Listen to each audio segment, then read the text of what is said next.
So the big news this morning at Eddie Howe's press conference, Joelinton has been ruled out for 6 weeks after picking up a thigh injury at Sunderland. It's a huge blow for Newcastle United, Joelinton being such a key part of Eddie Howe's team. You remember he picked up some injuries earlier in the season. I think it was a thigh injury and struggled. And as Eddie Howe said there, it's been stop-start for him, but to not have one of your key men available for 6 weeks is a huge blow for Eddie Howe. Today's press conference dominated by questions about potentially selling players. Eddie Howe, basically his response to that was that a lot of it is created by the media, talking about selling star players.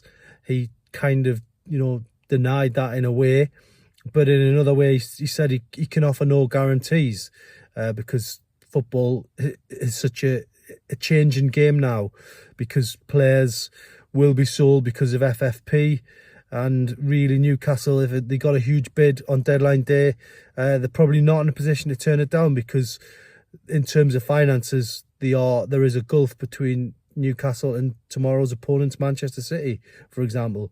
So tough times for Newcastle with the Joelinton injury. On a more positive note, Harvey Barnes is running again, so he's sort of getting closer to returning to working with the group, but certainly won't be available for this game, according to Eddie Howe. Jacob Murphy edging closer, Nick Pope making good progress, but still probably the same time frame, which is about late March, early April. So Newcastle still have a lot of injuries on board. They're still sort of scrapping through on that score. But a huge game against Manchester City, because, look, this one, if you remember, earlier in the season was a 1-0 win for Man City. And that night, Eddie Howe was disappointed with his team because he felt they didn't ask City enough questions. Well, they'll certainly get an opportunity to ask questions tomorrow night in front of a packed house at St James's Park. Late kick-off, should be an unbelievable atmosphere. But for Eddie Howe, he goes into it on the back of that Joelinton injury.